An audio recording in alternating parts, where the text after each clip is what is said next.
Welcome home, Senator. Senator Case.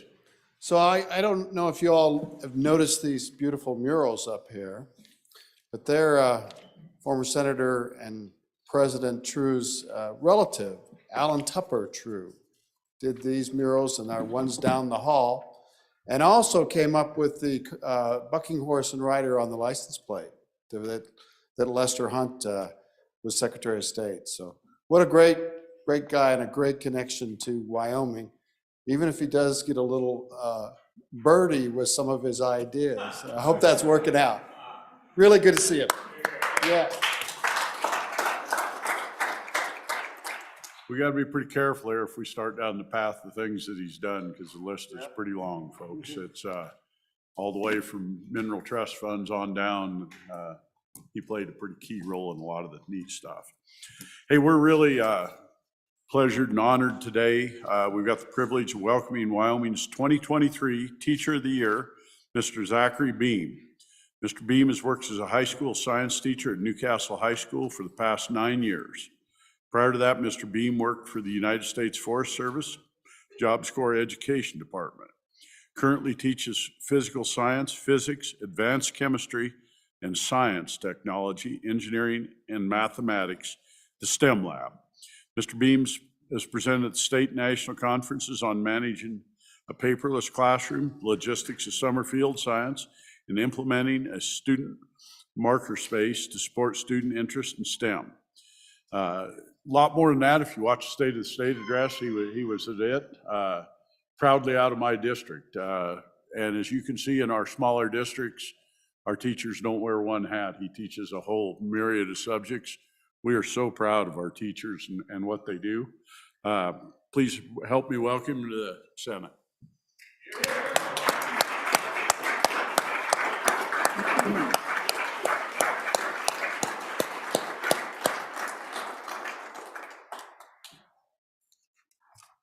Thank you, Mr. President, members of the Senate.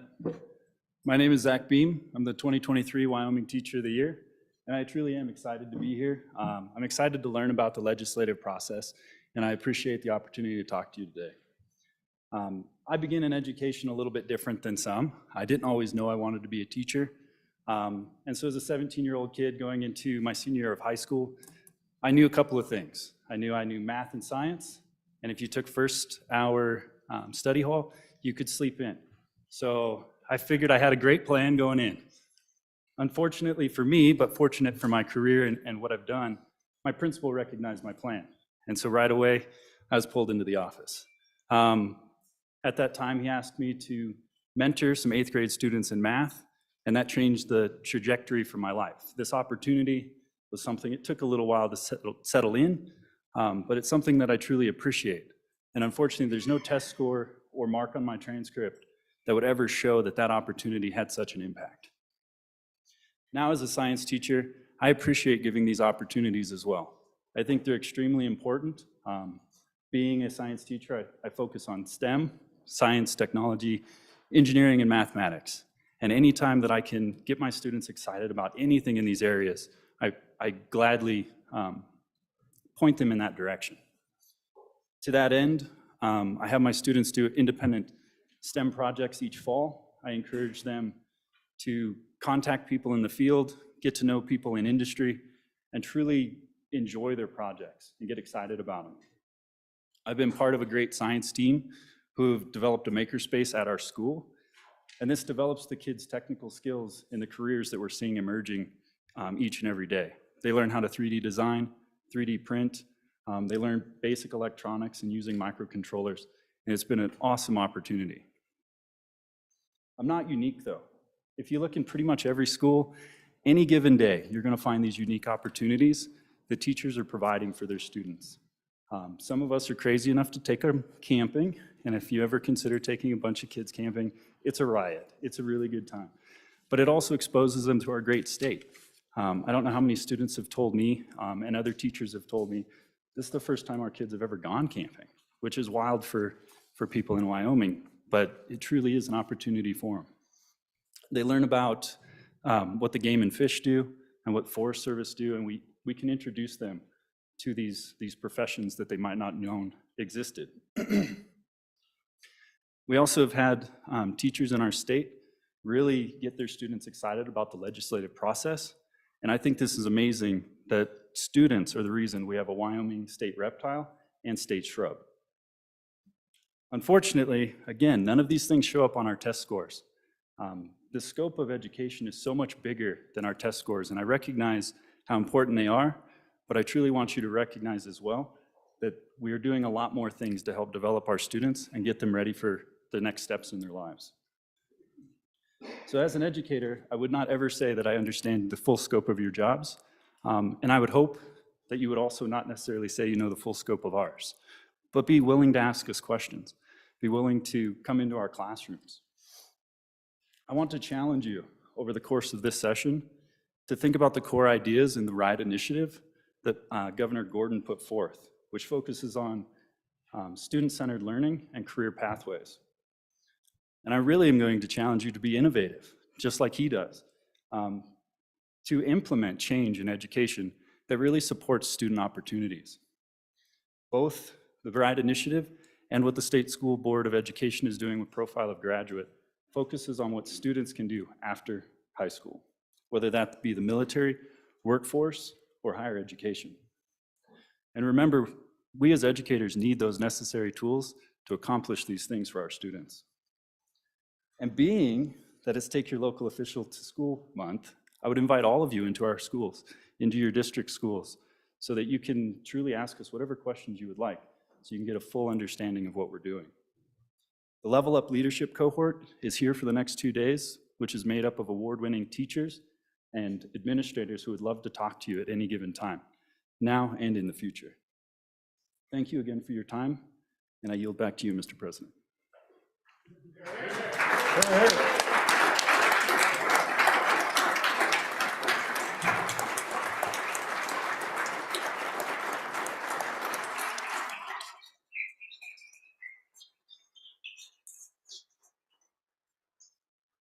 You get a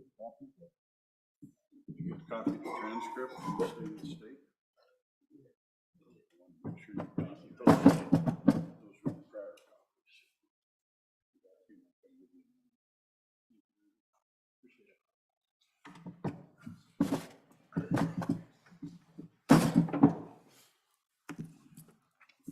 We have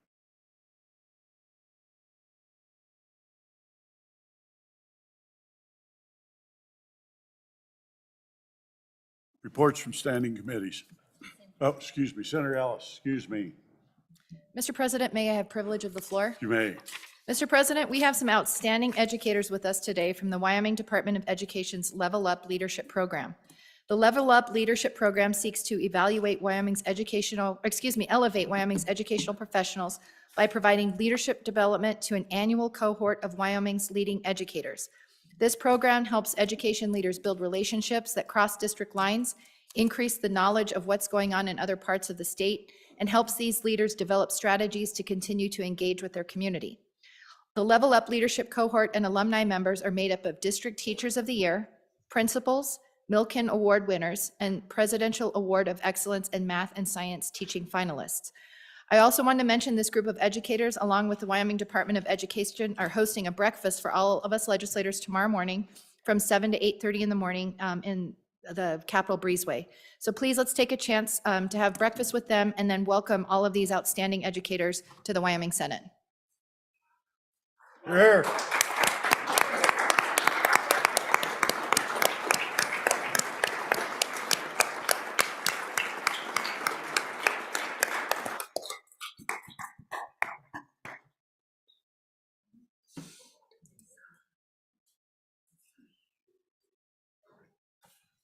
Welcome, teachers. Thank you. Senator Cooper, Thank you, Mr. President. Privilege of the floor, please. granted. As long as we're recognizing educators, which I think is a great thing to do, I'd like to welcome back President Lisa Watson from Northwest Community College. Thanks for joining us, Lisa. Here.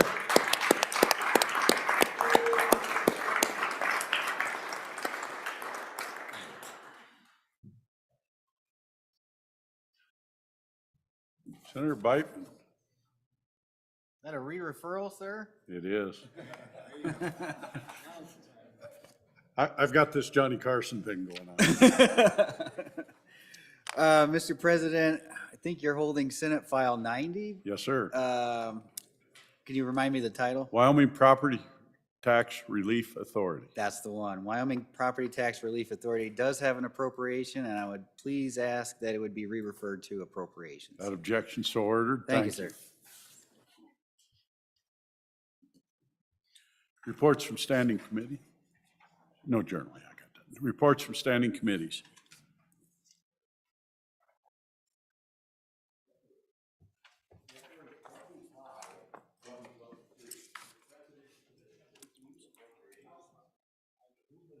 Senate File 62, Legislator Healthcare 2, respectfully reports same back to the Senate with the recommendation that it do pass. Ayes, Senators Anderson, Kinski, Nethercott, and Salazar. No, Senator Garou. Senator Kinski, Chairman. January 24, 2023, Mr. Presidential Committee Number 5, Agriculture, State and Public Lands and Water Resources, to whom is referred Senate File 137, Subdivisions, Fencing Requirements, respectfully report same back to the Senate with the recommendation that it do pass amended. Ayes, Senators French, Hicks, Ide, and Steinmetz. No, Senator Kolb. Senator Steinmetz, Chairman. January 24, 2023, Mr. Presidential Committee Number 5, Agriculture, State and Public Lands and Water Resources, to whom is referred Senate File 134, Right to Farm, Real Estate Disclosures. Respectfully report same back to the Senate with a recommendation that it do pass amended. Ayes, Senators French, Hicks, Kolb, and Steinmetz. No, Senator Ide. Senator Steinmetz, Chairman. January 25, 2023, Mr. Presidential Committee Number 10, Labor, Health, and Social Services, to whom was referred Senate File 109, Prohibiting Chemical Abortions. Respectfully report same back to the Senate with a recommendation that it do pass. Ayes, Senators Barlow, Bouchard, Dockstader, and Hutchings. No, Senator Baldwin. Senator Baldwin, Chairman. Thank you, Randy. Bills on second reading. Excuse me.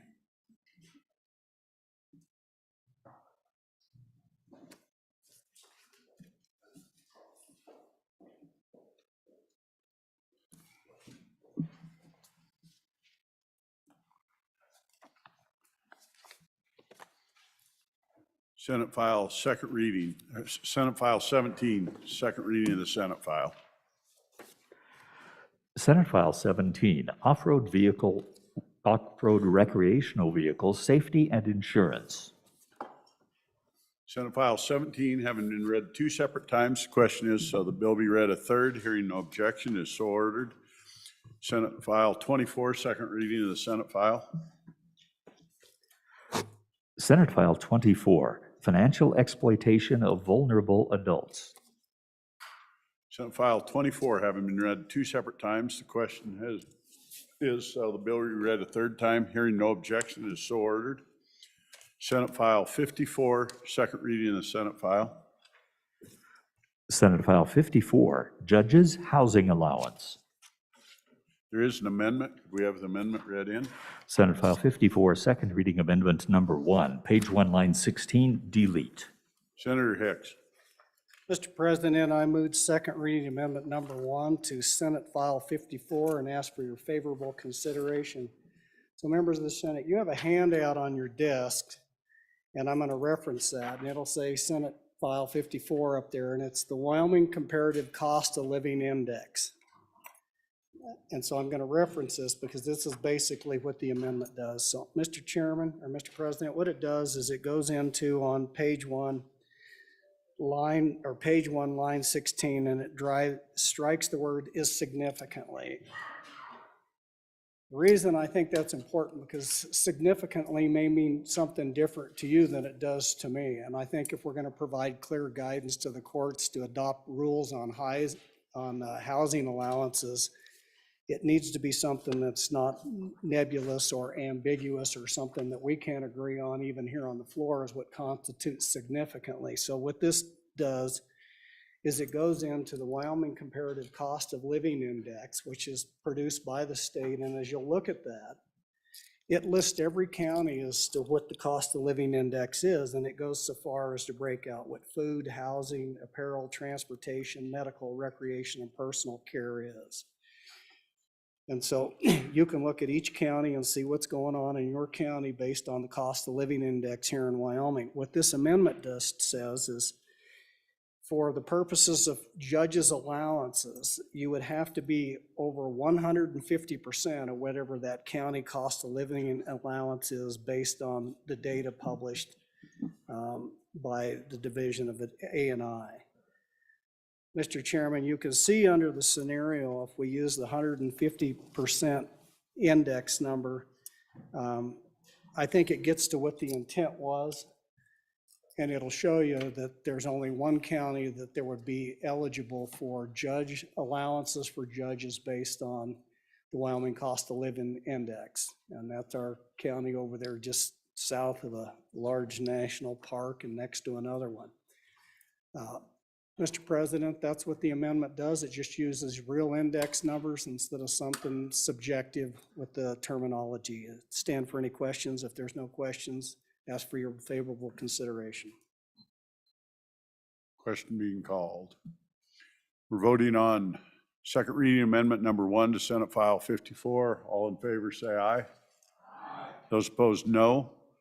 Second reading amendment number 1 to Senate File 54 has passed the Senate. Senate File 54 having been read 2 separate times. The question is, shall the bill be read a 3rd time? Hearing no objection, it is so ordered. Senate File 61, second reading of the Senate File. Senate File 61, Legislator per diem. Senate File 61 having been read 2 separate times. The question is, so the bill be read a 3rd time. Hearing no objection, it is so ordered. Senate File 72, second reading of the Senate File. Senator Nethercott. Thank you, Mr. President. I'd ask that Senate File 72, employees forced microchip implantation prohibited, be laid back to the bottom of second reading. There is a second reading amendment being published and passed out to you that I think will be ready by the time we get to the bottom of second reading. Without objection, so ordered. Senate File 76, second reading of the Senate File. Senate File 76, Wyoming Digital Asset Registration Act. There's an amendment. Could I have the amendment read in, please? Senate File 76, second reading amendment number 1, page 11, line 8, delete. Senator Rothfuss. Thank you, Mr. President. Mr. President, I move second reading amendment number 1 to Senate File 76 and ask the body's favorable consideration. Mr. President, there's actually 2 amendments. This first one is simply something that was left out of the standing committee amendment that was a request by the Secretary of State's office to delay the effective date, recognizing they needed a little bit more time to do some of the rules and regulations and other requirements in the bill. So it moves it from October 1st to December 1st. If there are no questions, I'd call for the question on Amendment 1. Thank you. Question being called on Senate File 76, second reading amendment number 1. All in favor, say aye. Aye. Those opposed, no. Amendment is passed. Second reading amendment number 1 to Senate File 76 has passed. We have a second amendment. Could we have it read in, please? Senate File 76, second reading amendment number 2, page 3, line 20, after. Senator Rothfuss. Thank you, Mr. President. Mr. President, in committee and then on committee of the whole, there was some discussion which was led by the good senator from Natrona County, the particularly tall one, about adding a little bit of a revision to the digital asset. Could you move the amendment, please? Yes, my apologies. I move second reading amendment number 2 to Senate File 76. Thank you. The good tall senator had some concerns about what would happen if a digital asset were transferred among eligible registrants. So the ownership transferred, but the individuals remained Wyoming eligible individuals or Wyoming incorporated individuals. And with that suggestion, we put together an amendment that you see the bulk of it is at the bottom, lines 24 through 33, where there's a couple of new provisions inserted. One is an indication that you see in the Romanet 5, any registration when ownership of the digital asset is transferred to a person who is not a qualified to be an applicant pursuant to statute. That is an instance upon which there will be a cancellation event. And then the new paragraph B indicates that a change in ownership of a registered digital asset among persons qualified to be an applicant, so those are individuals in Wyoming or registered corporations in Wyoming, shall not alone result in the cancellation of the registration. So the idea being you could transfer among Wyoming citizens or among Wyoming corporations without having to re-register, but once you effectively leave the jurisdiction, you would have to re-register. Mr. President, the language above is conforming, and then a couple of suggested language tweaks for clarification, such as replacing domiciled with incorporated or organized, and a better language, more technically accurate language, replacing statement with cryptographic proof. With that, I'd be happy to answer any questions if there are any. Otherwise, I'd call for the question. Seeing none. Question being called. We're voting on Senate File 76, second reading amendment number 2. All in favor, say aye. Aye. Opposed, no. Second reading amendment number 2 to Senate File 76 is passed the Senate. Senate File 76 having been read 2 separate times. Question is, shall the bill be read a third time? Hearing no objection, it is so ordered.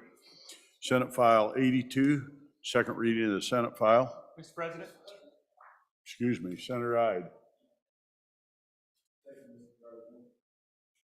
I'm not sure if this is the appropriate time back on the last bill, the Second Amendment. We cannot. Once it's passed, you'll have to do it on third now. Okay. And you can. Senator Steinmetz.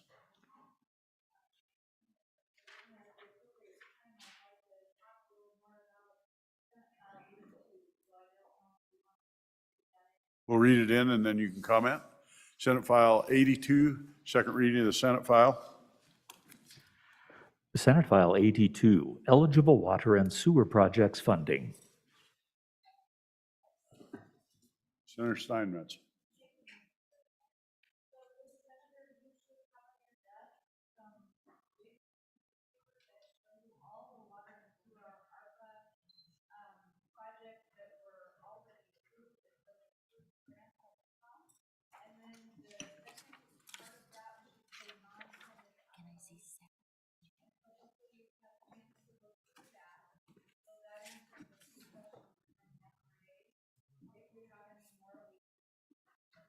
Can you talk closer to your mic? We're having a hard time hearing you. Thank you. Sorry to interrupt.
Great job, Senator.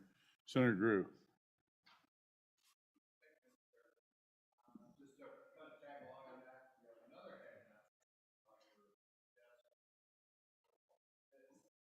This goes to the question of how much is remaining in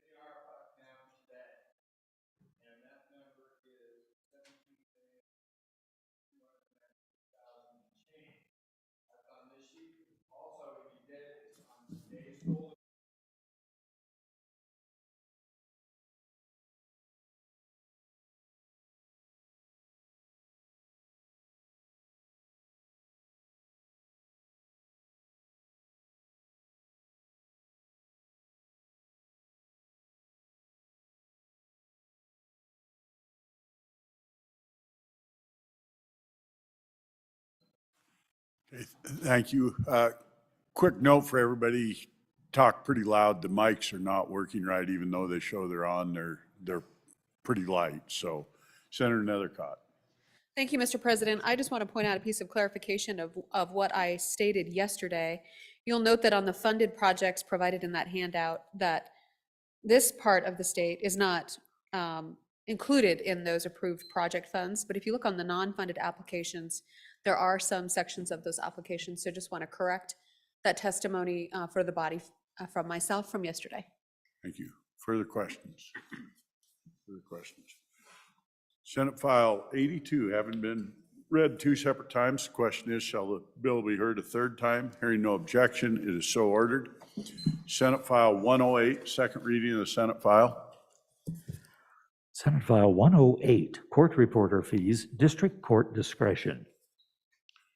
Senate File 108 having been read 2 separate times. The question is, shall the bill be read a third time? Hearing no objection, it is so ordered.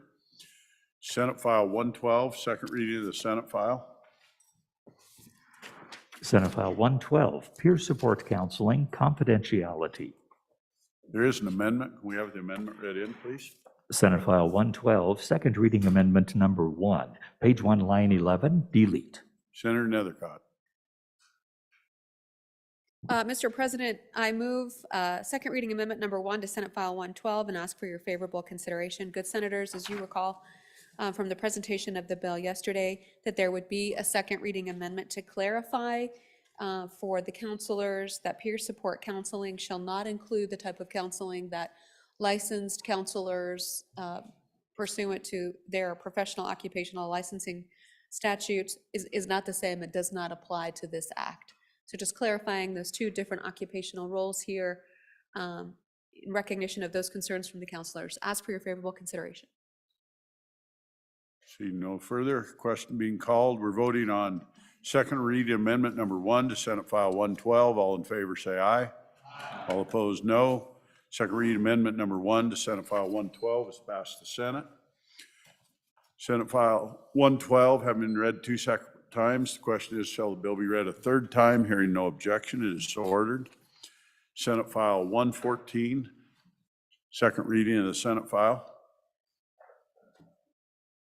Senate File 114, Constitutional Instruction and Examination Requirements. There is an amendment. Can we have the amendment read in?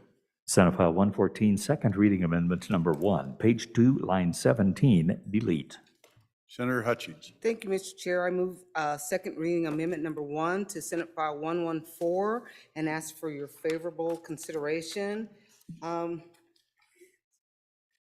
asked yesterday, could I bring about a friendly amendment to change on line 2 the percentage of that a student has to reach from 60% to shamefully 70%.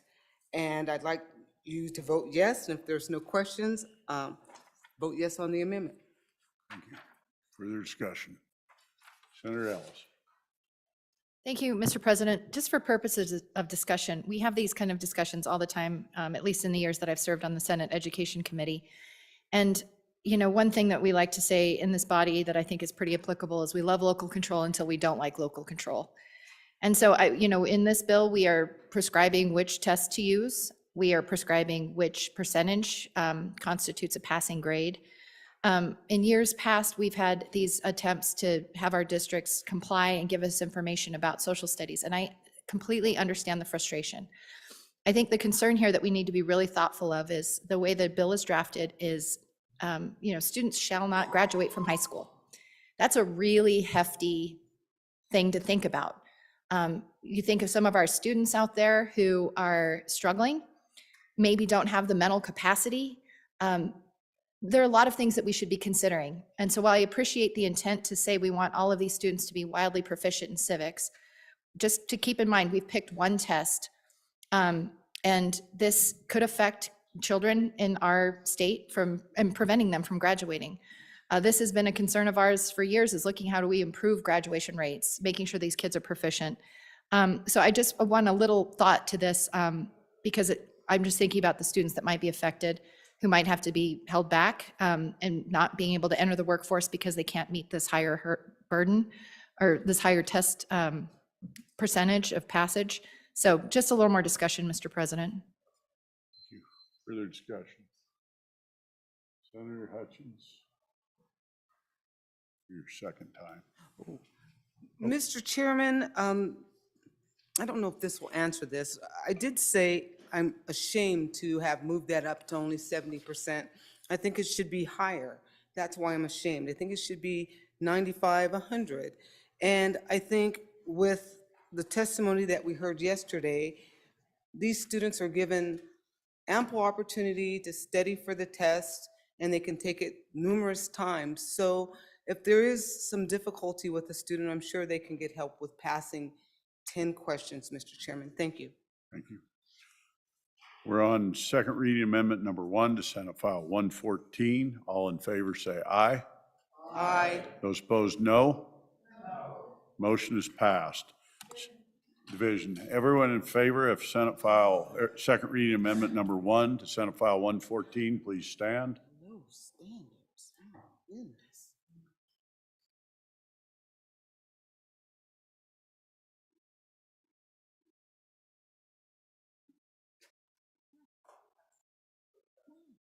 Those opposed, please stand. Low standards.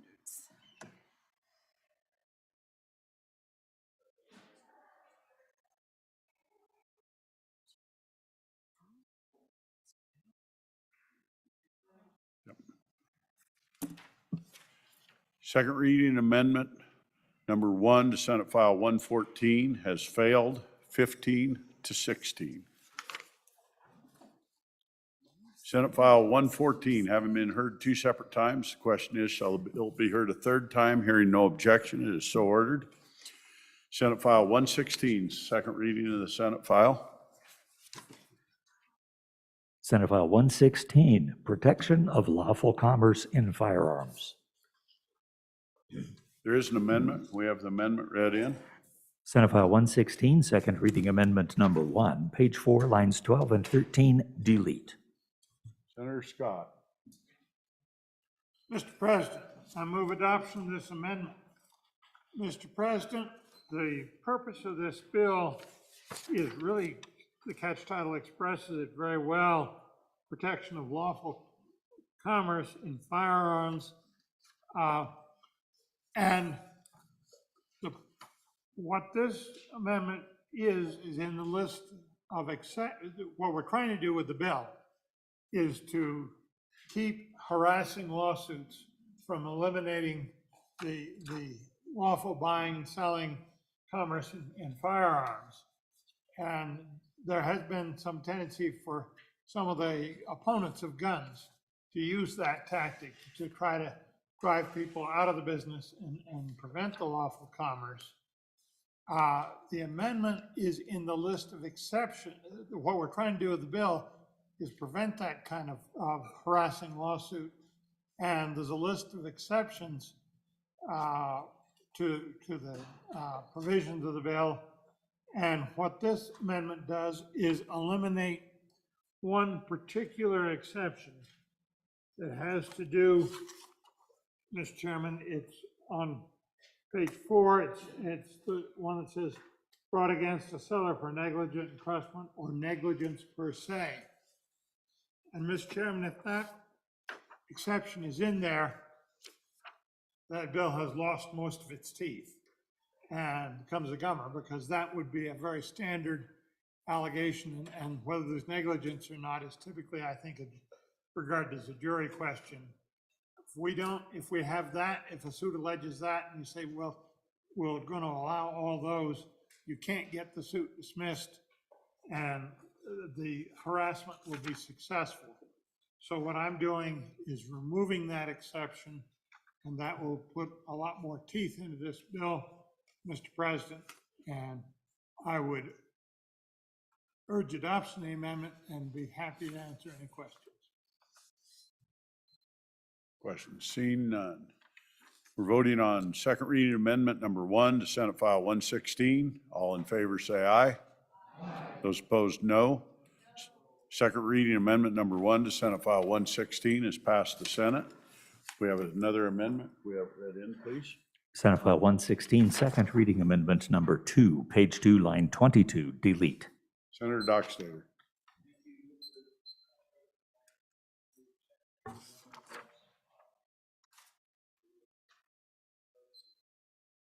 Speak up.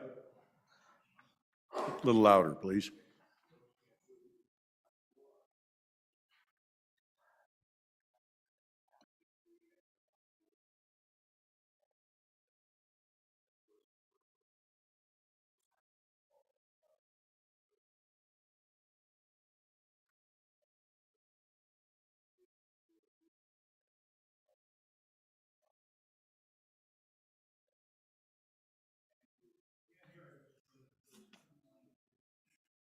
Can't hear you hardly at all, Senator. It's on, but come up front here. Use the mic up front. Or desk next to you. Let's try Senator Baldwin's. Speak into Baldwin's. See what Yeah, happens. okay, here we go, right here. So again, There we go. Thank you.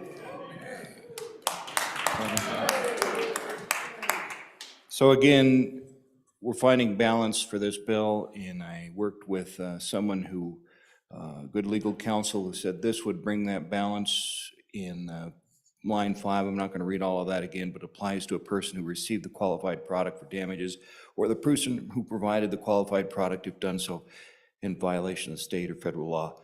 This, as I understand, references some legal language that's in similar such legislation and would be a wise addition to the bill. Thank you. Thank you. Questions? Seeing none. We're on second reading amendment number 2 to Senate File 116. All in favor say aye. Those opposed, no. Second reading amendment number 2 to Senate File 116 is passed the Senate. Senate File 116 having been heard 2 separate times. The question is, shall the bill be heard a third time? Hearing no objection is so ordered. Senate Joint Resolution 3, second reading of the joint resolution. Senate Joint Resolution 3, property tax exemption for the elderly and infirm. Senate Joint Resolution 3 having, Senator Scott. Mr. President, briefly on this constitutional amendment, we talked about it in Committee of the Whole yesterday, and I wanted to add one thing to that discussion. The whole area of tax relief, the thing that we're hearing the most from our constituents that they need tax relief on is the way their residential property taxes have gone up. And so that's the primary thing we've heard about from back home in the tax area.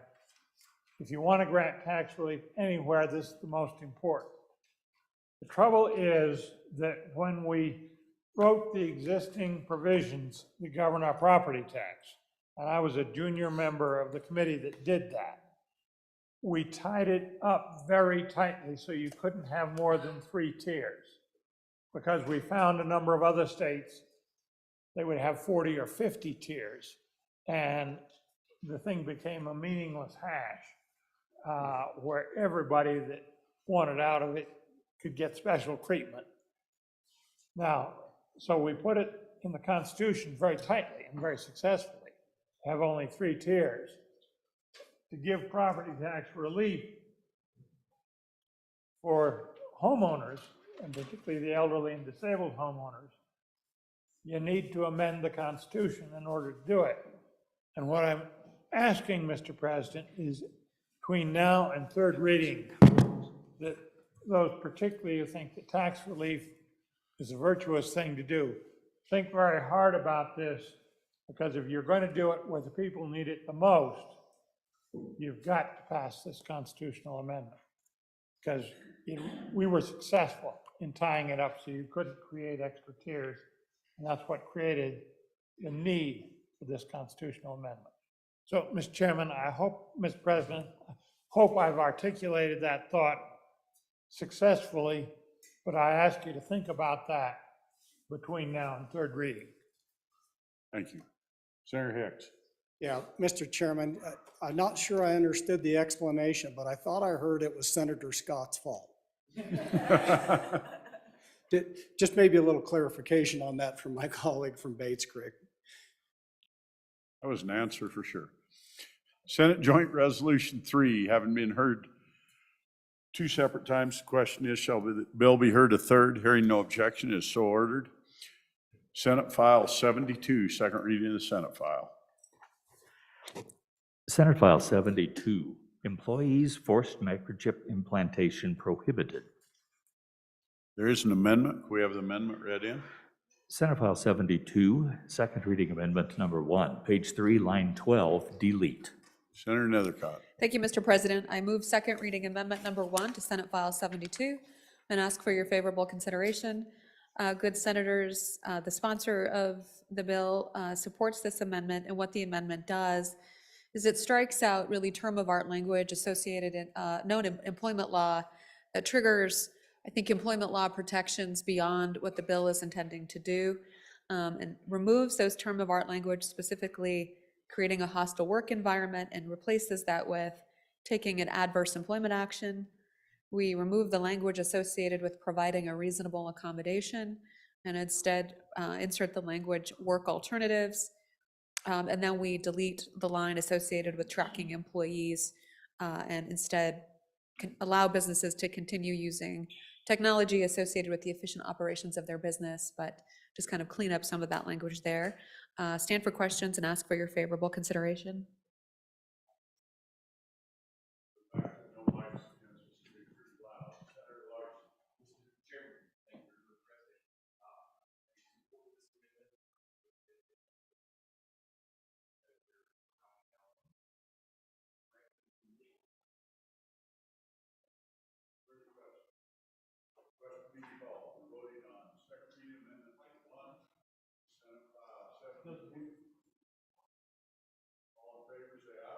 Aye. Opposed, no. Second reading amendment number 1, Senate File 72 is passed. Senate File 72, having been read two separate times, the question is, shall the bill be read a third time? Hearing no objection, it is so ordered.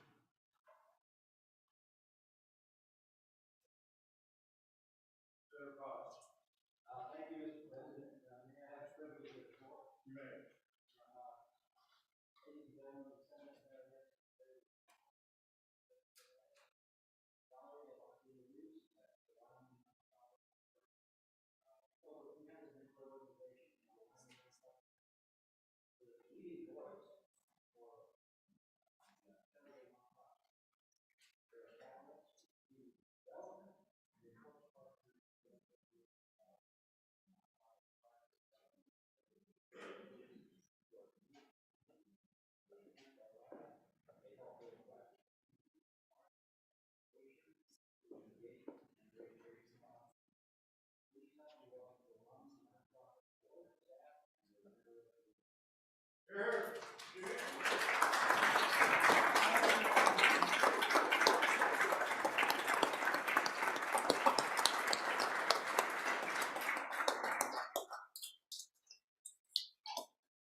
Sound guys go.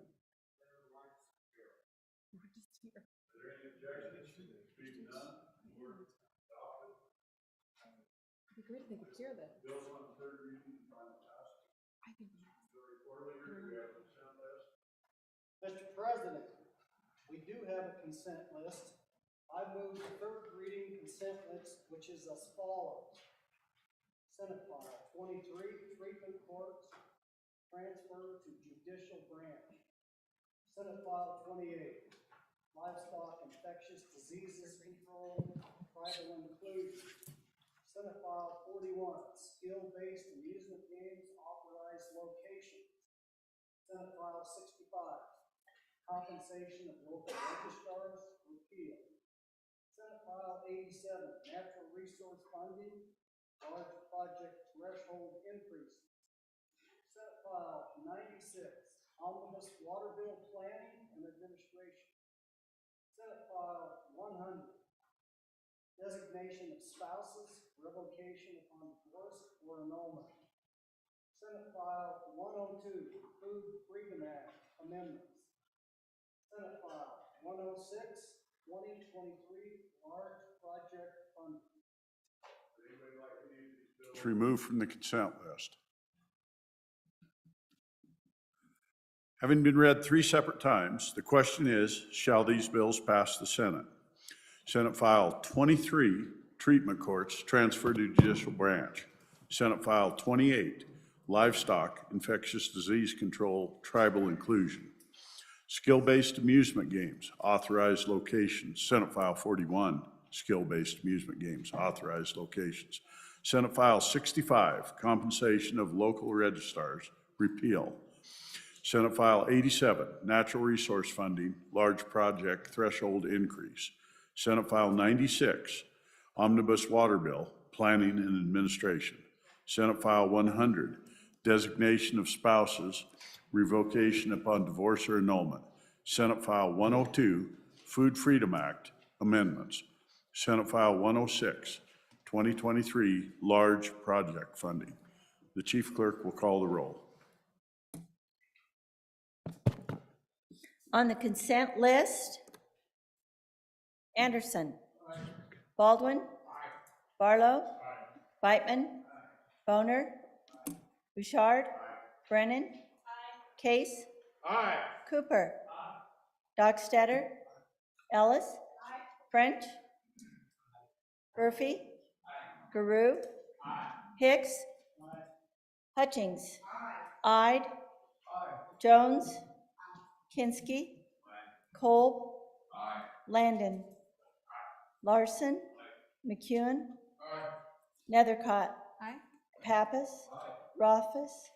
Salazar. Schuler. Scott. Steinmetz. President Driscoll. Aye. On the consent list, 31 aye.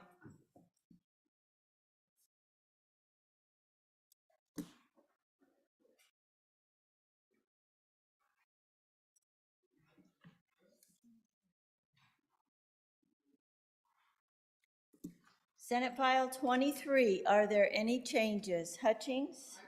Aye to no. Bouchard? Aye to no. Ide? Aye to no. Salazar? Aye to no. Beitman? Aye to no. Kolb? Aye to no. Steinmetz? Aye to no. Closing vote. Closing. Vote closed. Senate File 23, 24 aye, 7 no. Senate File 28, are there any changes? French? Aye to no. Ide? Aye to no. Closing vote. Closing. Vote closed. Senate File 28, 29 aye, 2 no. Senate File 41, are there any changes? Hutchings, aye to no. Ide? Aye to no. Closing vote. Closing. Vote closed. Senate File 41, 29 aye, 2 no. Senate File 65, are there any changes? Closing vote. Closing. Vote closed. Senate File 65, 31 aye. Senate File 87, are there any changes? Beitman? Beitman, aye to no. Bouchard, aye to no. Salazar, aye to no. McCune, aye to no. Larson, aye to no. Ide, aye to no.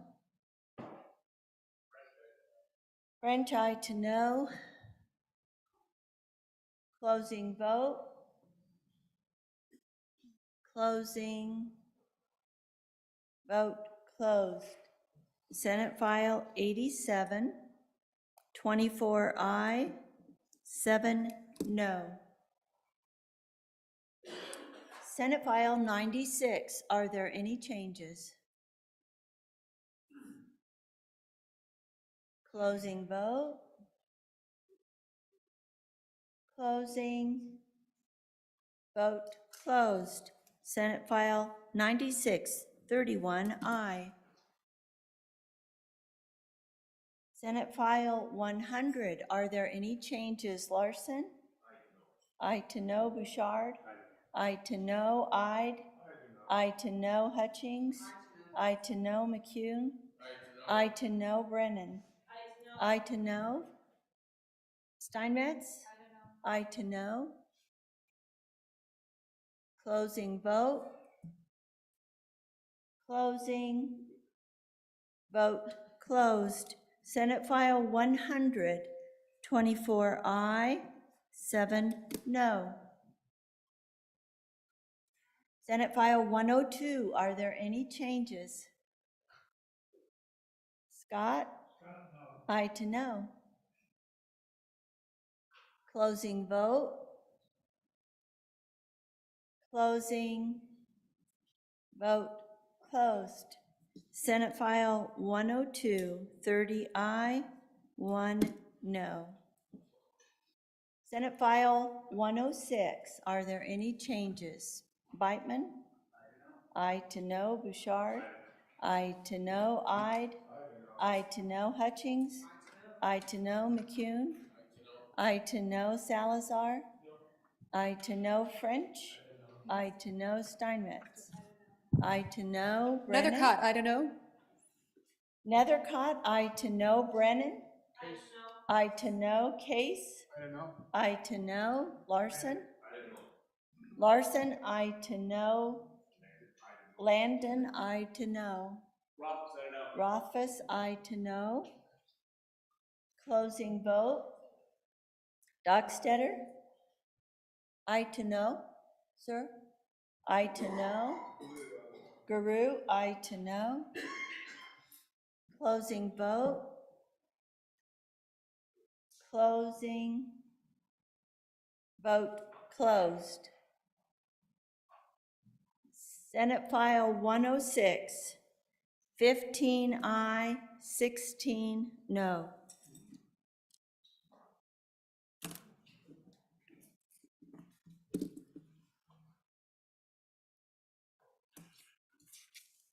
Having received the affirmative vote of the majority of members elected to the Senate, Senate File 23, Treatment Courts Transfer to Judicial Branch, Senate File 28, Livestock Infectious Disease Control, Tribal Inclusion, Senate File 41, Skill-Based Amusement Games, Authorized Locations, Senate File 65, Compensation of Local Registrars, Repeal, Senate File 87, Natural Resource Funding, Large Project Threshold Increase, Senate File 96, Omnibus Water Bill Planning and Administration, Senate File 100, Designation of Spouses, Revocation upon Divorce or Annulment, and Senate File 102, Food Freedom Act Amendments, have passed the Senate. Senate File 106, having failed to receive the affirmative vote of the majority of the members elected to the Senate, Senate File 106 has failed to pass the Senate.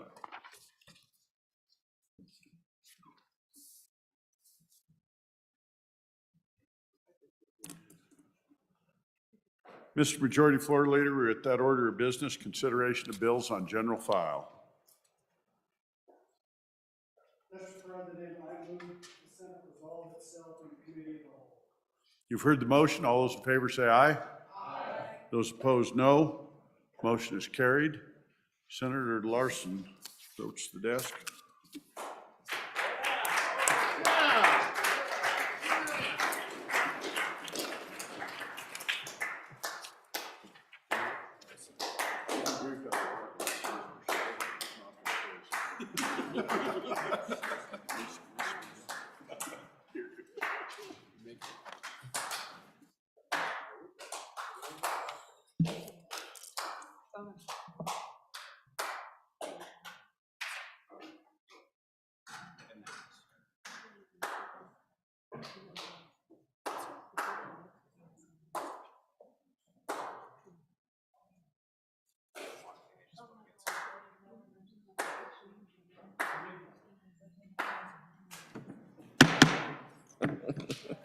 The Committee of the Whole, please come to order.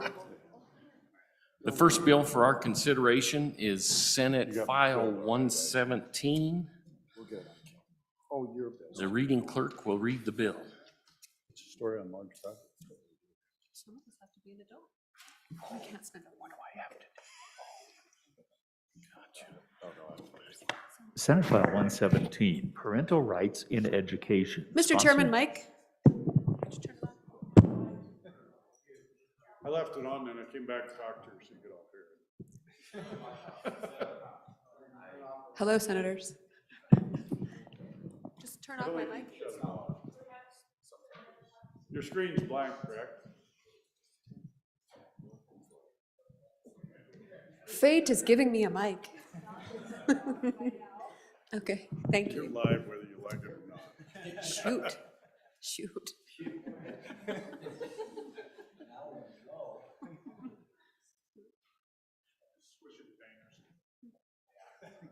No, no. Yeah, good. Headlines are coming.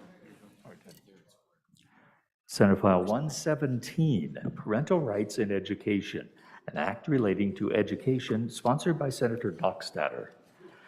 It was referred to Committee Number 4, which returned to committee recommendation that it do pass amended. Ayes, Senators Beitman, Brennan, Scott, and Steinmetz. No, Senator Rothfuss. Senator Scott, Chairman. You have heard the reading of the bill. What is your pleasure, Senator Scott?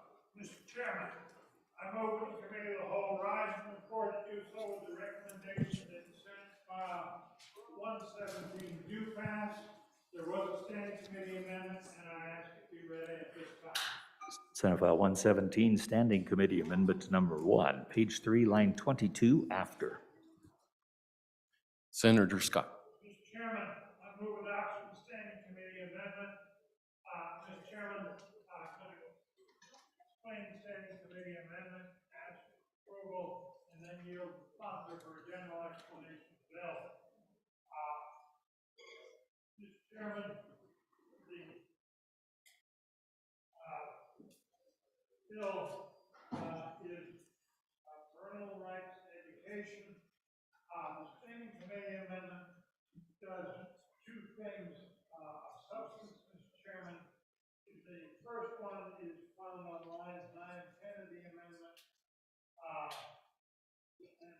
what that does is it refers to school districts in implementing this bill to Wyoming statute 14-206, which is the juvenile code title 14 and title protection of parental rights and very good sections, existing law, and adding that essentially refers to school districts. So that provision, that result would be quite useful. Second thing the standing committee amendment does is, in general, you want parents to have access to Some of those that know better, records and they need to be adults. any health information. Is every now and then, unfortunately, Mr. Chairman, He the should reach problem out to his is the members. parent. Under those circumstances, you have to restrict the access to the very good exception on that. Deal with that in one of the sections. What the committee did, we simply broadened that to cover the whole bill, so we moved it one place to another. And puts it in, does cover this whole new section of law we're creating. Chairman, I'd be happy to answer any questions standing committee amendment. Is there any discussion on the amendment? You have heard the motion on the Standing Committee Amendment Number 117. Oh, sorry. Amendment number 1 to Senate File 117. Are you ready for the question? All those in favor say aye. Aye. Opposed, no. The Standing Committee Amendment number 1 to Senate File 117 has been adopted. Senator Scott. Mr. Chairman, for an explanation of Senate file, I yield the sponsor, Senator Dockstader. Senator Dockstader. They're not working, if you can.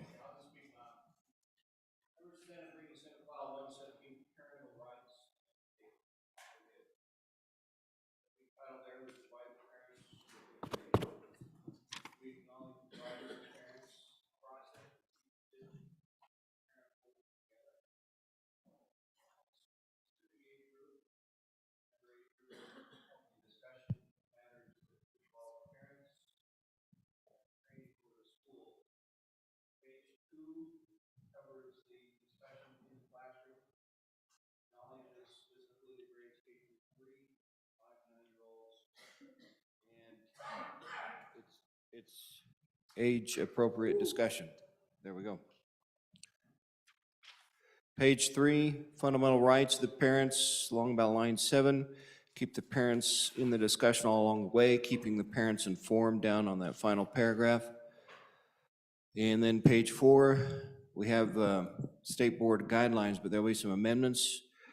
Keep the parents notified at the final paragraph on page 4. And then we have the screening process on page 5, the second paragraph. Complaints will be filed with the district. We have 7 days to resolve the problems. We do the hearing process in the final paragraph. We have 30 days for the decision to be made. We have the legal proceedings in the second to the last paragraph. And then we have notification of the parents and the specific changes where we promulgate the rules with those changes on page 8 and 9. And we come back to state board and the school board, but there are some amendments. And with that, I think it'd be effective July 1st. I think it'd be good to hear these amendments. I consider them friendly amendments, but that's the bill. Parental rights in education. Mr. Chairman. There are some committee with whole amendments. Senator Beitman.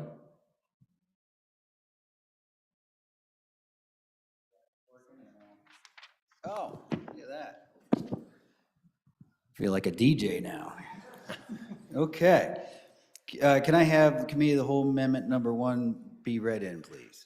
Senate File 117, Committee of the Whole Amendment Number 1, page 2, line 21, delete.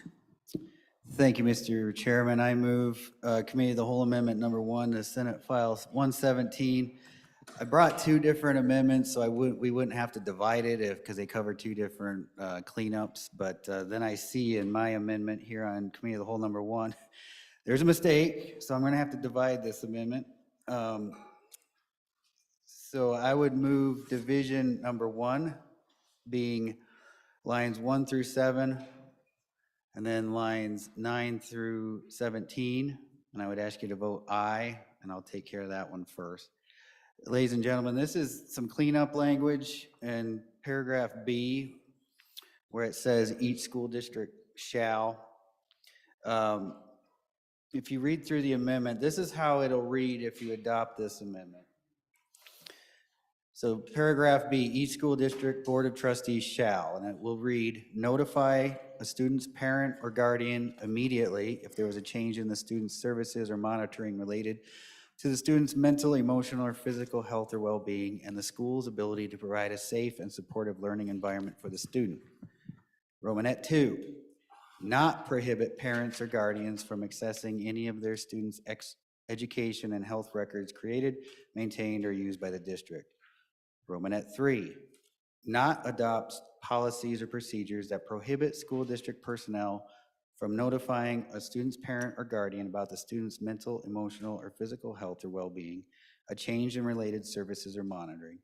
And then we added Romanet 4, not adopt policies or procedures that encourage or have the effect of encouraging a student to withhold from a parent or guardian information about the student's mental, emotional or physical health well-being. I just was working with the good superintendent of public instruction on this, and we felt that this was some good cleanup language.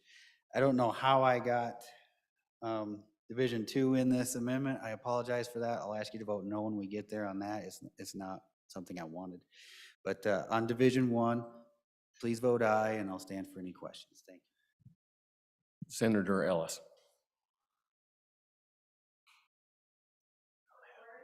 I didn't get the divisions, lines 1 through 7, and then I thought it was 9 through 17. I didn't know about line 8. Senator Beitman. Mr. Chairman, yeah, good senator, yeah. Line 8 is the part that I did not want in this amendment. It deletes some language I didn't want to delete, so that's why line 8 is divided out of this amendment, and I would ask you to vote no on that. Senator Beitman, so do we have 3 divisions? We have 2 divisions, sir. Lines 1 through 7 and lines 9 through 17 is Division 1. I ask you to vote aye on Division 1 for the cleanup language. Division 2 is line 8, and I ask you to vote no on that. Senator Beitman, I'm confused. I don't know if anyone else is. Can you clarify lines 1 through 7? Okay, I've got it now. You've got her? I All do. right. I will repeat it.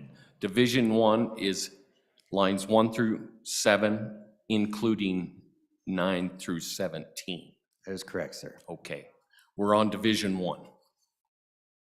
Any discussion?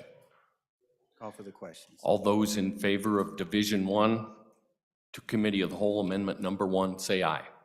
Aye. Those opposed, no. Division 1 to Committee of the Whole Number 1 is passed. On Division 2. On Division 2, sir, this deletes language that I don't want deleted, and I don't think the bill sponsor would want it deleted either, and I would ask you to vote no on this division. We're on Division 2, line number 9. All those in favor? Oh, my word. Line 8. Division 2, line 8. All those in favor say aye. Aye. All those opposed, no. No. Division 2 has failed. We're on Committee of the Whole, oh no. Are we on the whole committee now? No, we're on Committee of the Whole number 2.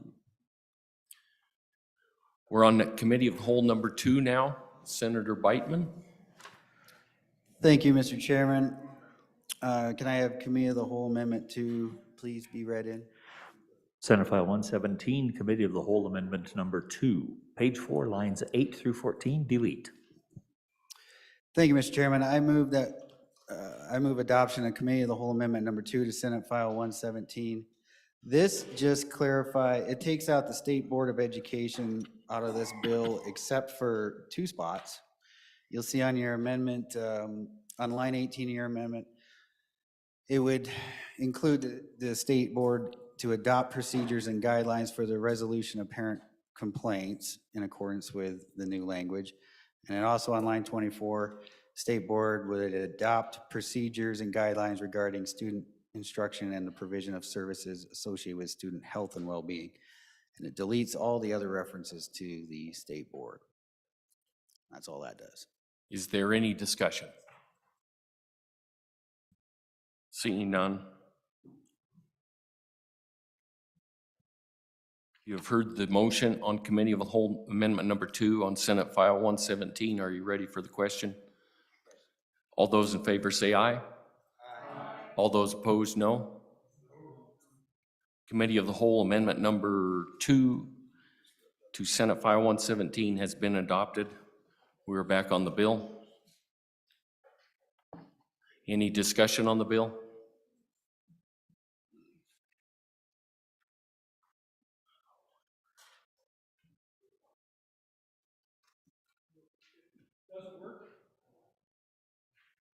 Still not working. Senator, go ahead. You can use my mic. Senator Anderson. Did anybody notice that they used to work before the sound people came? Thank you, Mr. Chairman. I note all the changes to this bill kind of makes me wonder if it's really ready for prime time.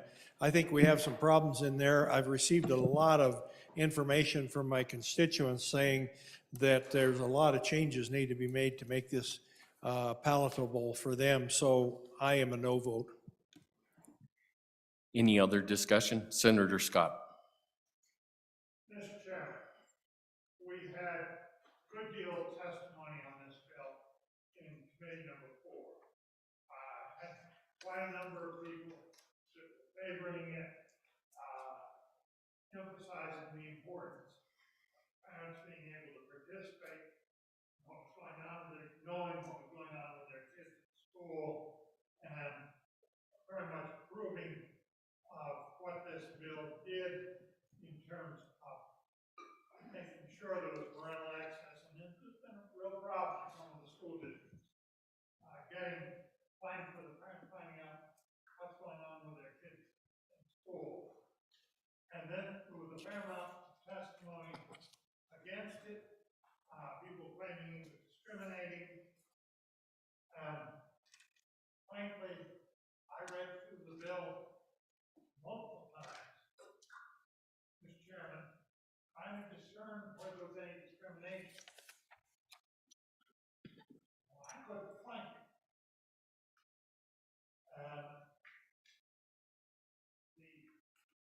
The testimony was against it was largely coming out of the more liberal end of the political spectrum, Mr. Chairman.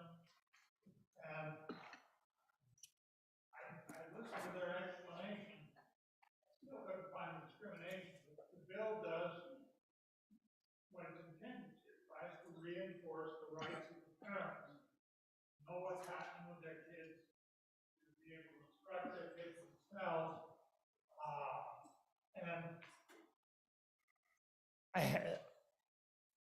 It was alleged we were discriminating against people with certain orientations, and I couldn't find it. And my conclusion is that there are some people out there that want to use the schools to indoctrinate kids in doctrines that many of our parents do not approve of, and that this bill was effective in putting a stop to it. And that was the source of the opposition. So, Mr. Chairman, yes, there is some opposition to this with people with a particular point of view that they want to put in the schools and don't want the parents to interfere with. My reading of the bill, after listening to the testimony, is it is effective in preserving the parental rights, and that's what's intended to do. So, Mr. Chairman, on and for the bill. Senator Landon.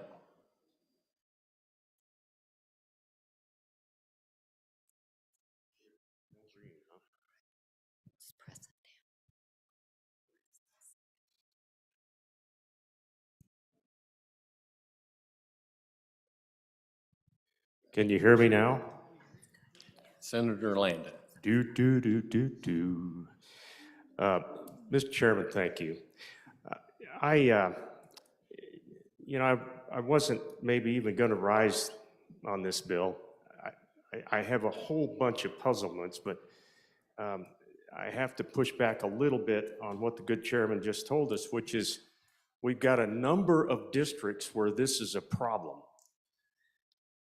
I've served in the Wyoming Senate for 16 years, and I've never heard a word that we have any district with a problem. So just put that aside for a moment.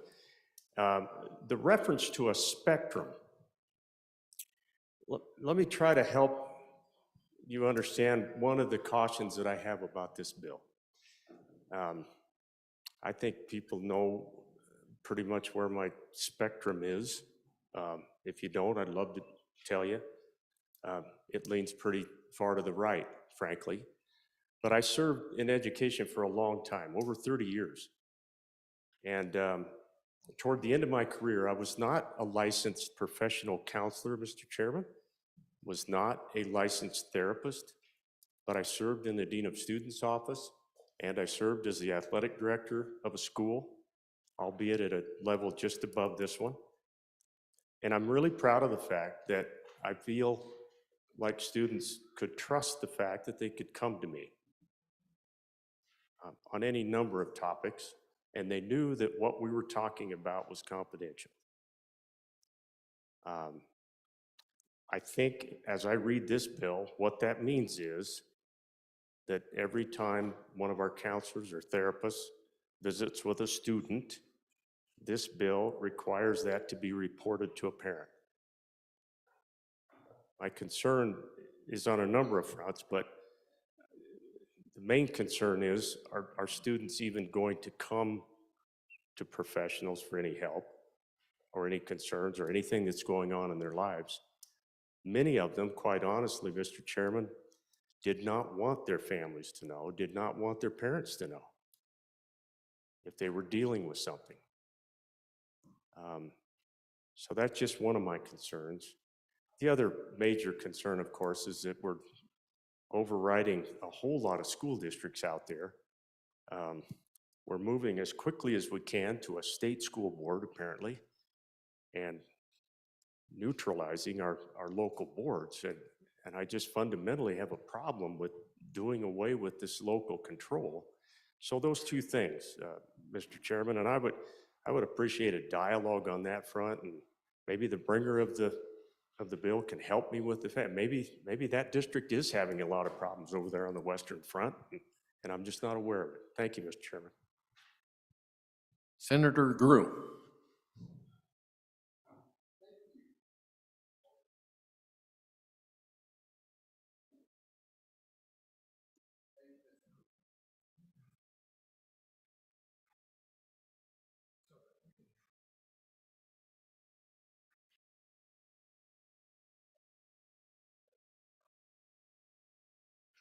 There we go.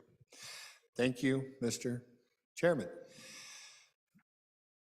I'm a little confused. Maybe it's because of my liberal leanings, I guess. I was a really lucky guy. As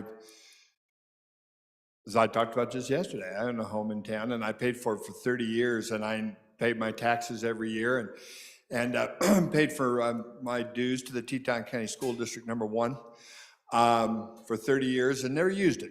Then a very serendipitous thing happened. I got married. And not only did I get married, I got a family. My wife had 2 kids, and they became mine.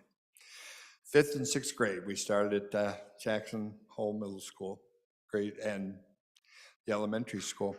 So that was my first exposure to Teton County School District number 1, and it was quite an interesting time to start after being involved, after paying for it for 30 years, to actually get to use the service. And what a wonderful service it was. It was great, Mr. Chairman. It was a wonderful service, very proactive, very interactive. I felt that I was involved in every step of the way in my new family's education, and felt, like I say, felt a part of that. So I'm a little bit at a loss for this bill and what it's trying to do. I hear a lot about parental rights. Parents will do this, parents get this, parents get told this, parents get told that. I've heard several times since I hit this hallowed halls many years ago about this is about the children, it's about local control, it's always about the kids. The freedom of children, the freedom of school boards to do what they want. But now in another time, in another place, here we are, once again, for the second time today, saying no. In this time and in this place, we'll decide. We'll decide who has the right. We'll decide who doesn't have the right. And so I guess what I need to hear from the good bringer and the folks who seem to be supportive of this, or maybe nobody is, but I'd like to hear some discussion about what it is we're after here, what it is that we're missing. Because like I say, maybe I missed something, but I felt that my time with my kids and my school district and my school board and my teachers and the people that I worked with, well, I didn't see them enough at the movie theater, as I talk about, but I did see them in classrooms when there was trouble, and my kids did have a bit of trouble at times. Coming from another country, they had some challenges. But I felt a part of it all the way, and I felt they had a part of it all the way, and I think something's getting taken away here from somebody. So I'd like some explanation so I can understand. Thank you, Mr. Chairman. Any other discussion? If not, are you ready for the question? Here we are, Senator Rothfuss. Thank you, Mr. Chairman. Mr. Chairman, I was the no vote in committee, and there was a lot of testimony against this piece of legislation. And I think one of the most glorious irony of this particular bill is that a parent can't opt out of it, right? This is all about parents' choice, but you will do it the way this bill says. If you don't like something in this bill as a parent, you don't get to go to your local school board. You don't get to object. You don't get to opt out. You don't get to have a different policy for your student, for your child. You don't get to live in a different district with different policies in the state of Wyoming. You will follow what the Wyoming legislature tells you to do because we know better than the 48 school districts. We set the policy from the top down, and we control your kids' education, and you will enjoy the choices that we force upon you. Well, that's not really, Mr. Chairman, what everybody wanted, as it turned out. There was some concern about this legislation. It was not a great bunch of good people coming in and lauding this legislation, and then an evil, nefarious bunch of liberal leftists coming in and calling it into question as part of a conspiracy theory. That really wasn't how the testimony went, despite the vision. There are a couple things that I do want to raise in this bill that I have concerns about, in addition to the fact that we, once again, are just trying to eliminate local control to the greatest degree we can. The first, Mr. Chairman, is something that we might not focus on enough, is really the appropriate practice of a bill. So stepping back away from the content of the bill and looking at the characteristics of the bill, this is clearly a bill with two topics. And I want to raise it, and it's a concept that is just a constitutional consideration that everyone should take into consideration as you're weighing this bill. You can like a bill and still find it to be unconstitutional pursuant to legislative process. This is a bill with two topics. And if we go back to the explanation of the bill and you look at page 2, lines 1 through 18, that is bill number 1. That is topic number 1. And that is very specifically related to the prohibition of a school district to permit classroom instruction by teachers or any other person on sexual orientation and gender identity. So this controls what can be taught in the classroom. This is a bill that precludes any instruction related to sexual orientation and gender identity. And this is the source of the discrimination that was raised that leads to a great deal of concern that I share. That's bill number 1, topic number 1 in the bill. The rest of the bill is related to mental health and parental choice. Whether you like it or not, it's certainly a topic that is separate from what we see in the A provision. This is effectively mooted. You're done. Thank you. My 5 minutes is up. Can you hear me? You can, but is it because I'm talking loud or is it because the microphone's up? Microphone is not working. All right, because I'm loud. All right, Yep. Professor Voice. So, Mr. Chairman, the second consideration, again, getting back to the fact that there are two topics, is a violation of the Wyoming Constitution when we look back to Article 3, Section 24, which is a bill is to contain only one subject, which shall be expressed in the title. No bill except general appropriations bills and bills for the codification and general revision of the laws shall be passed containing more than one subject. This is one of the things that we take pride in, and it's the reason why you can vote on a piece of legislation and know that you're fully for it or fully against it, instead of half for it and half against it, as they do at the federal level. The reason the bill reflects this is because it's model legislation from another state, effectively that's trying to be codified in Wyoming statute, and the two provisions from that other state back to the east were not separated into two separate bills. So I would urge the body to consider that. Again, do we want to erode these constitutional provisions by supporting legislation that does not comport with our constitutional obligations just because we like some of the bits that are in the bill? I'd suggest that we not do that. Some may disagree. Mr. Chairman, back to the original concern, though, the primary concern that I have that was raised in the legislative committee was the fact that while some can't find discrimination in this bill, despite having read it a few times, others can find it very quickly. Because it is. It's intended to be discriminatory.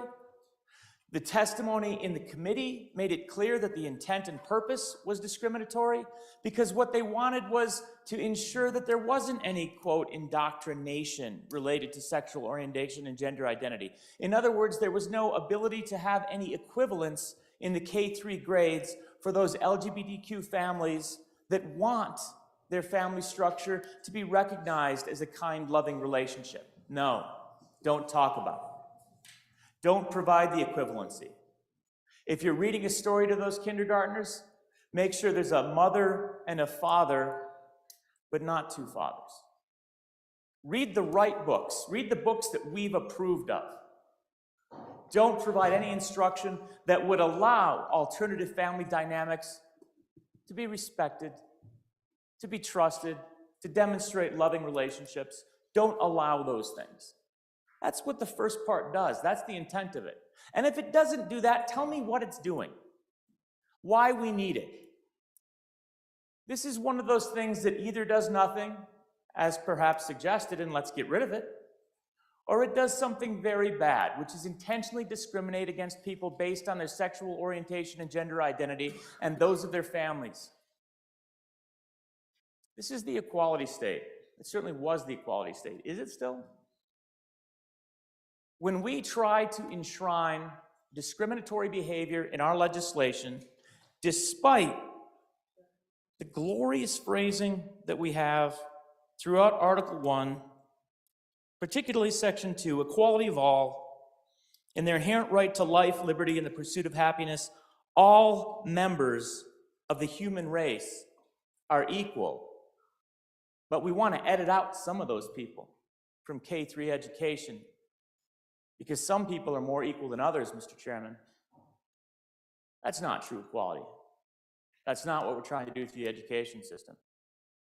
And it's certainly not something that this body should be engaged in when we have 48 duly elected boards of education, school boards throughout the state that were elected to serve the purpose of determining what is taught in schools, what is the curriculum, and what the policies are for those local communities, directly accessible to the board, and they meet 52 weeks a year, each month, unlike this body.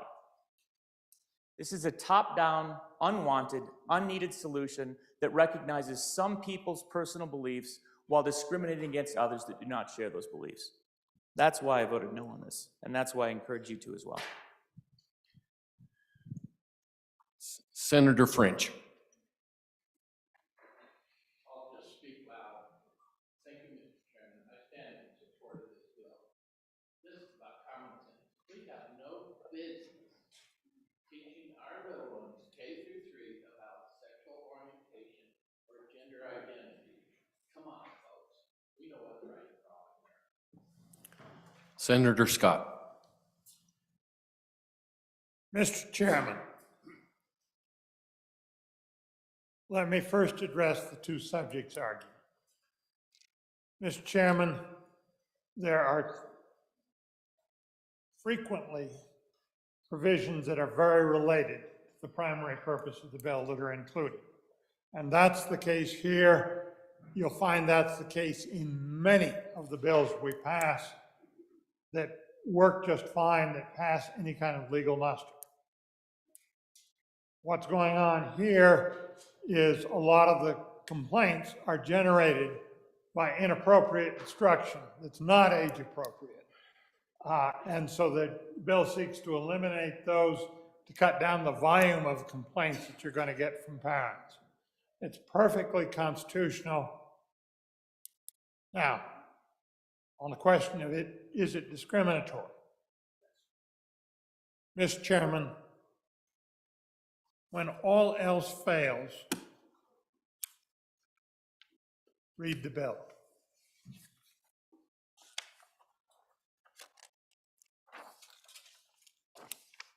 And let me read it to you here. The parts being objected to, page 2, lines, starting at line 8.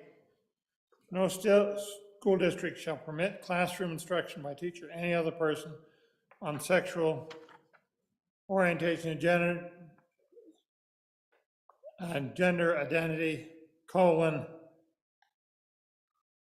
then single I, for students in grades kindergarten through 3. The reason for that is very simple. Kids of that age simply don't know what you're talking about. You don't want to instruct them. It's not age appropriate. And then 2 little I there, in a manner that is not age appropriate or disproportionately appropriate for students. And I think the amendment may have taken out the state board setting standards in this area. But asking the school districts to do it in an age-appropriate fashion. And that's very important because in this area, whether the student comprehends what you're talking about has a good deal to do with their maturity, and the way you talk to a 4th grader is different from the way you talk to somebody who's in high school.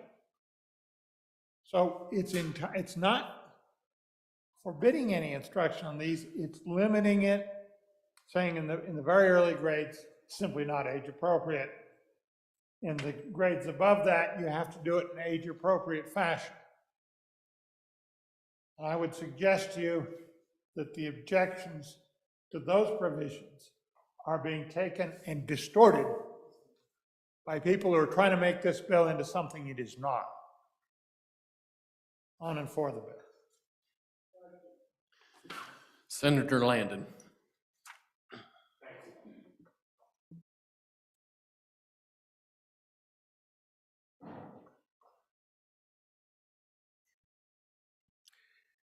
Thank you, Mr. Chairman. Yeah, and I know that people want to get to the vote, and we're not trying to change any minds here, but I just wanted to read, I did hear from a licensed professional counselor, so I wanted to share that. This bill is in direct conflict with the professional codes of ethics adhered to by our school counselors and social workers, and it tends to harm children and their families, et cetera, et cetera. So I wanted to share that, Mr. Chairman, because I'm not trying to throw any herrings out. I'm just trying to help everyone understand that when you serve in professional capacities, you have certain things that you have to adhere to. And so it is in conflict with some of the professions that are in our districts out there. Thank you very much. Senator McEwen. When I was in 2nd grade, I wanted to be a pirate, Mr. Chairman. And thank goodness there wasn't instructions on how to cut my leg off, install a wooden peg, and poke my eyeball out and wear a patch. This isn't about alternate lifestyles in books. This is kindergarten through 3rd grade. I don't want teachers teaching my kids about heterosexual ideas K through 3, let alone transgender or any of it. This isn't discriminatory. And I'm going to steal the good senator's other line. This is common sense. When you talk to kids K through 3, how impressionable are they? They all want to be a cowboy or a fireman or a policeman. So I support this bill fully, and I see absolutely no discrimination in it. And the opt-in, opt-out comment, there's no opting in, opting out. If you read the bill fully, you as a parent can go to the school and ask questions. And this is K through 3. How many counselors and mental health specialists are there in our grade schools K through 3? They're going to keep secrets of what Susie and Johnny want to do. Thank you, Mr. Chairman. Senator Biteman.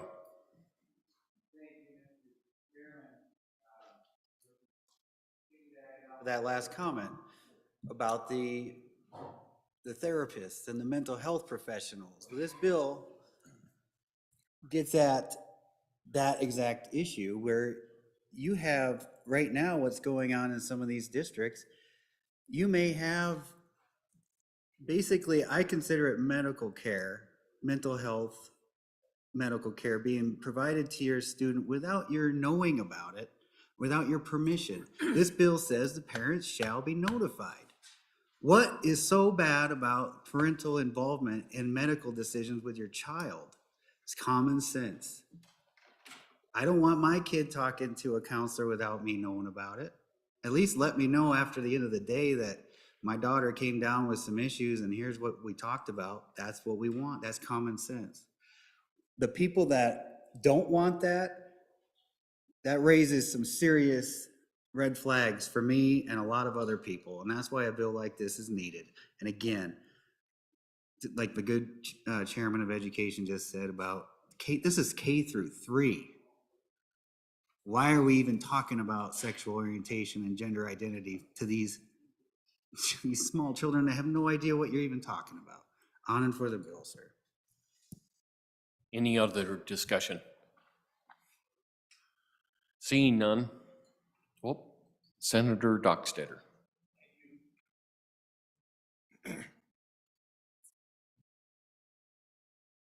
Read it, folks. Parental rights in education. That's what it is. The opposition I heard in committee here was taking this bill somewhere in a different direction, taking it down into the weeds, but maybe that was the process to try to eliminate it. I'm going to take you back to just what the bill is. Parental rights in education. Provide parents with information. Acknowledge the rights of the parents, keeping the parents and the districts working together in a very specific age group. That's what it is. It's not anything else. Parental rights in education. What a concept, what a common sense approach to education. Ask for your vote in favor. Question being called. All those in favor of Senator Scott's motion that when the committee of the whole rises to report, it do so with recommendation that Senate File 117 do pass, please say aye. Aye. Those opposed, no. Senate File, division being called. All those in favor of Senate File 117, please rise.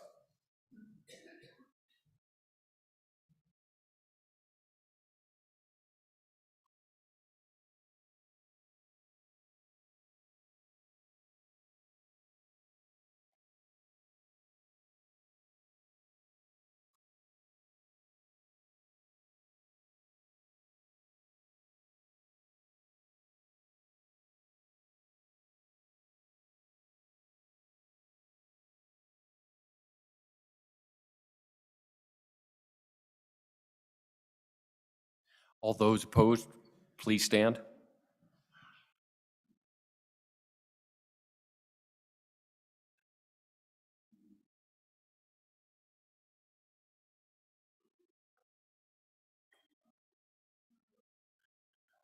Aye, 7 no. Senate File 117 is passed the committee of the whole. The next bill for your consideration is Senate File 33. The reading clerk will read the bill.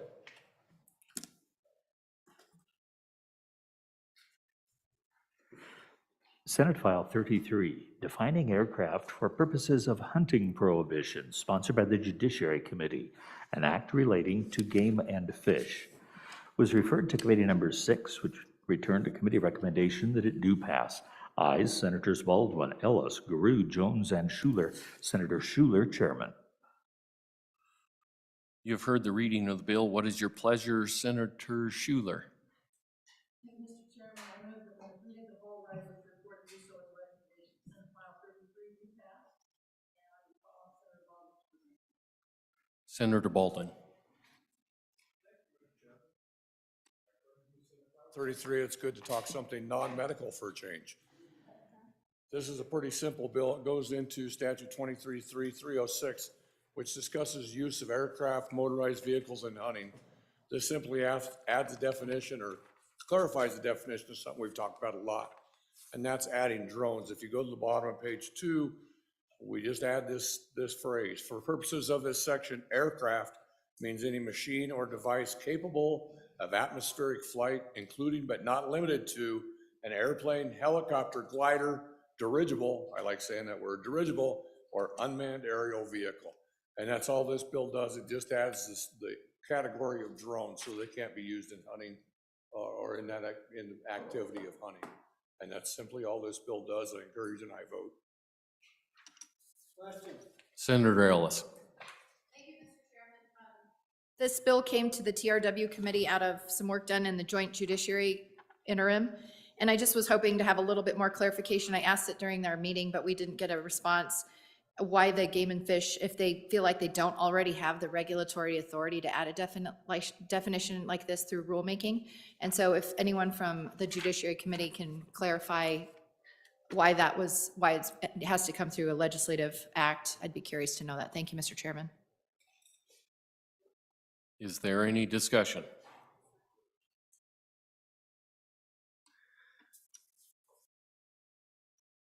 Senator Nethercott. Thank you, Mr. Chairman. Appreciate the backup, Senate Judiciary Committee. Committee of 5. Good senators, we heard during the interim this request from the Game and Fish. And of course, as we know, statutes are more powerful than rulemaking. And so the Game and Fish, who enforces these laws and needs the full force and effect of laws, had asked for this to be in statute. I think they could have done it through rulemaking, and I believe we heard testimony that they might have. But they believe that having it in statute, clearly identified for all of the public to see in our law, is the best practice and the route that provides the greatest assurance to the citizens of Wyoming concerning the certainty of the lawful authority of the Game and Fish Department. Any other discussion? Question being called.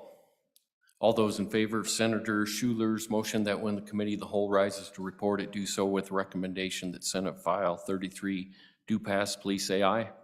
Aye. Those opposed, no. Senate File 33 is passed the committee of the whole. Majority Floor Leader Higgs.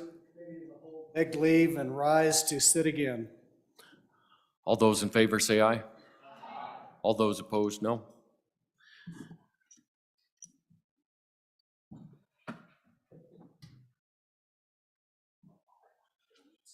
No, you'll be back up here. Leave script the whole 9 yards.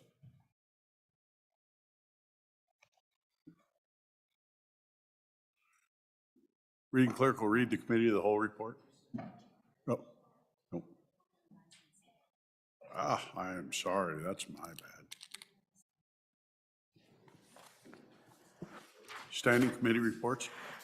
January 25, 2023. Mr. President, your committee number 4, Education, to whom was referred Senate File 130, Educational Freedom Act, respectfully reports same back to the Senate with a recommendation that it do pass.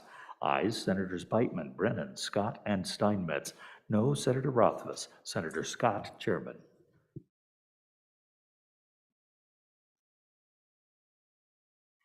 Thank you.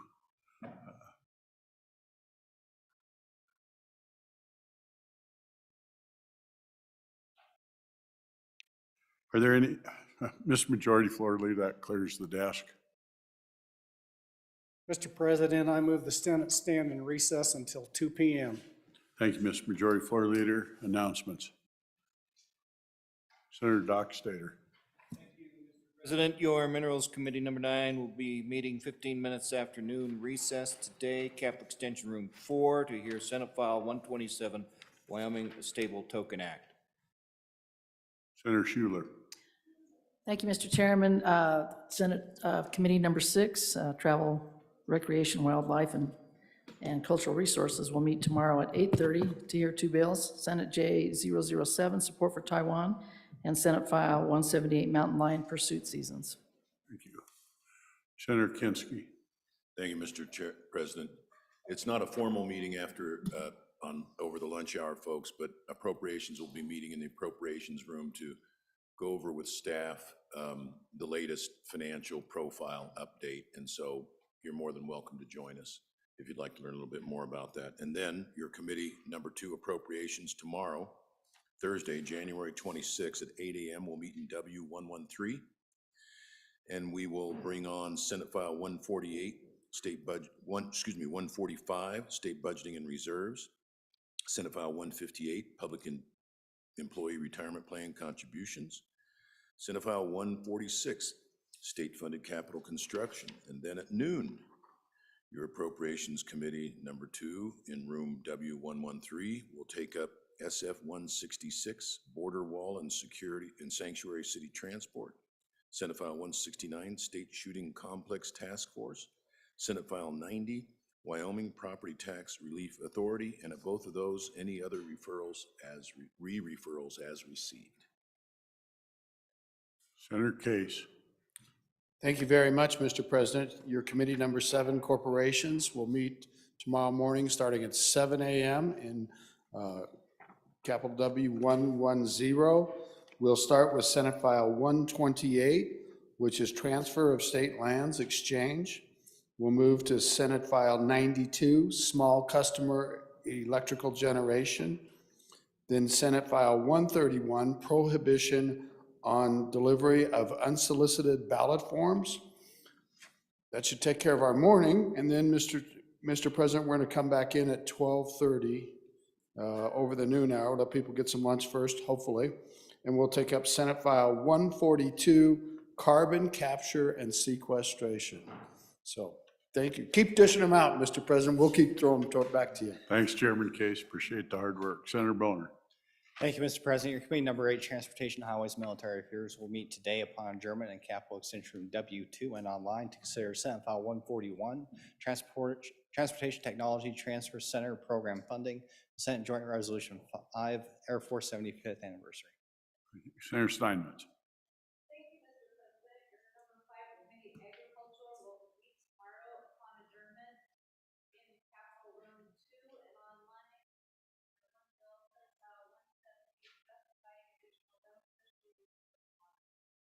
Thank you.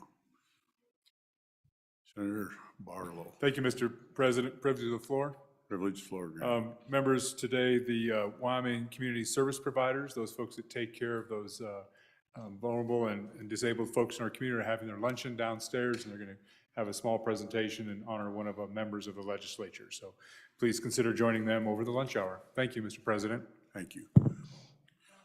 You've heard the motion. All those in favor say aye. Those opposed, no.